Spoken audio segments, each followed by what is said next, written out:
warung makan. Misalnya, ketika kalian masuk, siapa yang biasa makan di warung? Pasti semua nih, rata-rata pasti semua yang. Bahwa pemilik warung atau pelayan warung itu dia menyediakan makanan yang menurut kalian wajar untuk dimakan. Iya. Percaya? Percaya. Begitupun kalau kita tidak percaya, ada keraguan di hati kita bahwa jangan sampai si pemilik ini ada apa-apa dengan makanan yang dia hidangkan bagi kita, ya, secara tidak layak, tidak wajar, ya. Nah, ketika kita mengamini, kita percaya bahwa pemilik warung itu dia memberikan makanan bagi kita, berarti di sini kategori iman. Kita percaya dengan sungguh-sungguh bahwa dia tidak taruh racun di dalam makanan itu, ya. Berarti kita percaya dengan iman, mengamini. Apa artinya amin? Kata Ibrani yang berarti pasti sungguh benar. Pasti, sungguh, dan benar.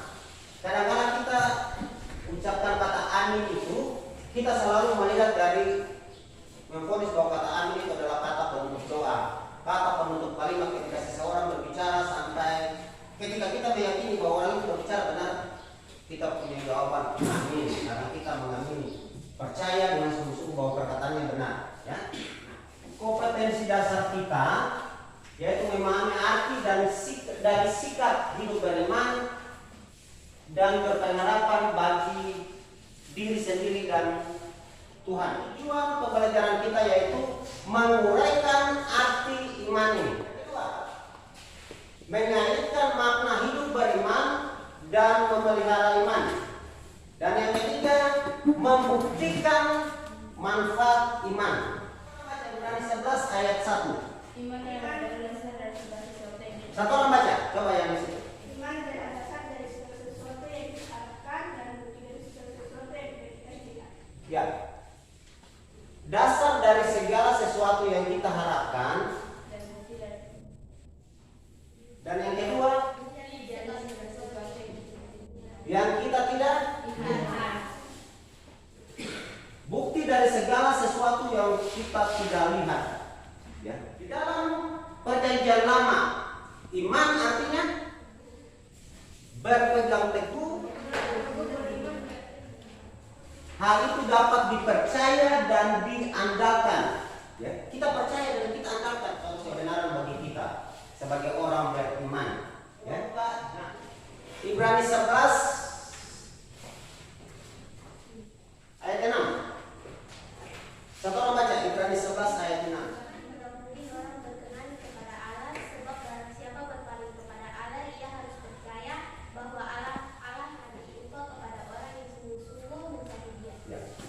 Tanpa iman, ya. Kalau tanpa iman kita tidak berkenan kepada Allah, artinya kita tidak percaya bahwa Tuhan itu siapa. Ya. Iman, ketika kita memiliki iman, kita mengamini bahwa Tuhan itu ada. Ya. Nah, coba kalian perhatikan gambar ini baik-baik. Coba kalian buka di Kejadian 7. Kejadian 7. Berbicara tentang apa? Ayat bah. Air bah. Nah, ketika Nuh ini, ya, karena iman ketika Nuh dia buat bata, dia dianggap gila oleh orang-orang pada hidup sama Nuh. Ya. Dia dianggap orang gila. Kok bikin bata di tengah hutan? Bagaimana caranya kok bisa dorong bata kapal besar itu kok dorong dari tengah hutan atau ke laut? Mereka tidak memahami maksud Allah bagi umat manusia untuk menyelamatkan satu keluarga. Berapa orang yang selamat pada saat itu? 8 orang. Ya. Siapa-siapa itu?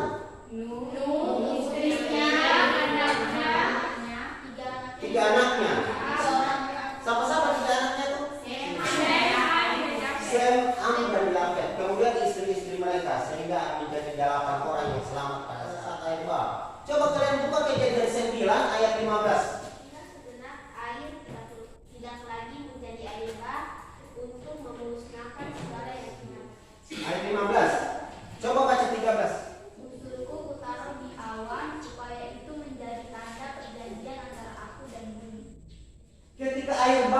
busuk, Allah berjanji kepada manusia melalui Nuh bahwa busurku kutaruh di awan supaya itu menjadi tanda perjanjian antara aku dan kamu atau antara aku dan bumi. Dan ketika aku datangkan awan di atas bumi, maka aku akan mengingat kembali perjanjianku yang telah aku adakan antara aku dan kamu. Nah, itu apa tuh bahwa busur yang Allah taruh di awan? Ya. Jadi memang Allah berjanji bahwa busur Allah taruh di awan supaya ketika Allah mendatangkan awan itu di atas bumi dan busur itu tampak, maka Allah mengingat kembali perjanjian antara Allah adakan antara Allah dengan manusia, yaitu Nuh. Busur yang Allah taruh di awan itu apa? Dewa kayak model pelangi. Kalau ada awan, ya, yang kalian nanti bayangkan bahwa hujan pasti besar sekali nih. Tapi kalau pelangi tidak muncul, hujan tetapi tidak sebesar atau tidak sedahsyat yang kita bayangkan. Paling-paling gerimis-gerimis. Jadi Allah itu dari ya dan amin, awal dan yang akhir. Ya. Coba kalian lihat ini.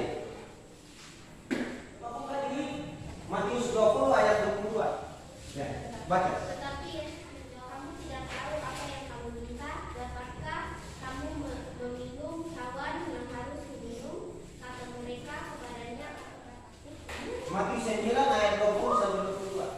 pada waktu itu seorang perempuan yang sudah 12 tahun lamanya menderita perdarahan pergi mendekati Yesus dari belakang, telah menyelamatkan engkau. Maka sejak saat itu sembuhlah perempuan. Ya, seorang perempuan ini dia menderita pendarahan selama 12 tahun. Nama dia selama 12 tahun. Ketika Yesus turun lewat Yeriko, banyak orang berbondong-bondong datang, banyak sekali, sehingga perempuan ini tidak bisa ketemu dengan tatap muka langsung dengan Yesus. Dia berkata dalam hatinya begini, asal saja ku jamah jubah Yesus, aku jadi sembuh. Dan hal itu terbukti, ya, karena dengan iman dia pada saat itu, detik itu pun dia jadi sembuh. Maka Yesus berkata kepada dia, anakku, imanmu telah menyelamatkan engkau. Ini kalau mau bilang standar usia dengan Yesus, dia lebih tua Yesus. Kenapa Yesus katakan dia anak? Karena Yesus itu adalah Allah sendiri, Tuhan sendiri. Dia lain sebagai manusia karena dia manusia seutuhnya. Tetapi kealahannya tidak pernah untuk kealahannya tidak pernah. Coba kalian buka di Yohanes 20 ayat 29. Kata Yesus kepadanya, karena engkau telah melihat aku, maka engkau percaya. Berbahagialah mereka yang tidak melihat namun percaya. Ya, tetapi berbahagialah mereka yang tidak melihat namun percaya.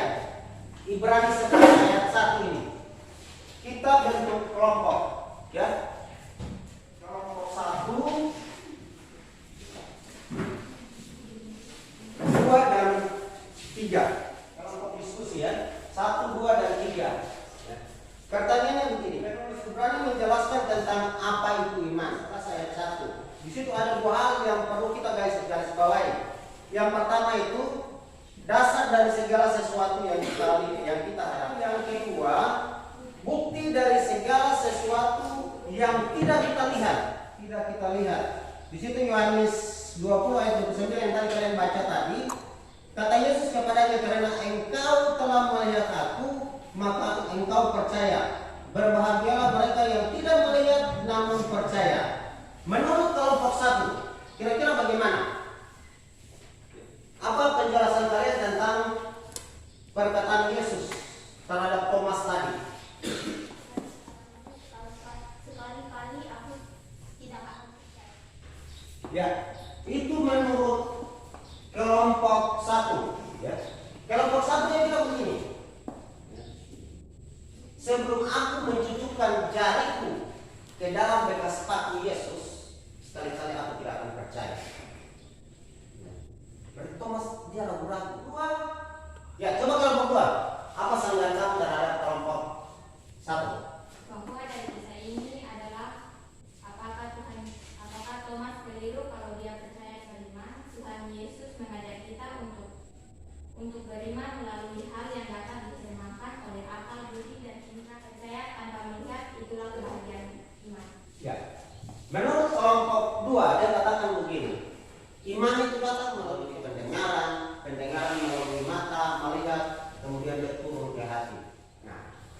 Iman menurut kelompok dua dibilang itu adalah anugerah Tuhan. Kita tidak cukup hanya mendengar suatu peristiwa untuk mempercayainya. Kita perlu melihat atau mengalami langsung. Namun ada peristiwa atau berita yang kita langsung percaya. Menurut kelompok satu, ya. Tetapi kami percaya dari orang yang benar-benar ya, dipercayai dan benar-benar itu menjadi saksi mata dari semua peristiwa atau kejadian itu. Menurut kelompok tiga bagaimana? Silakan. Tuhan Yesus ketika Dia menampakkan diri kembali di tengah-tengah para murid yang sedang berkumpul, itu memberikan penegasan yang juga bisa menjadi suatu pegangan bagi saya. Berbahagialah mereka yang melihat dan percaya. Ya, ini sampaikan kepada Thomas. Taruhlah jarimu di bekas lukaku, cucukkanlah supaya kamu bisa percaya dan jangan kamu tidak percaya lagi. Itu salah satunya Thomas. Dia tidak percaya.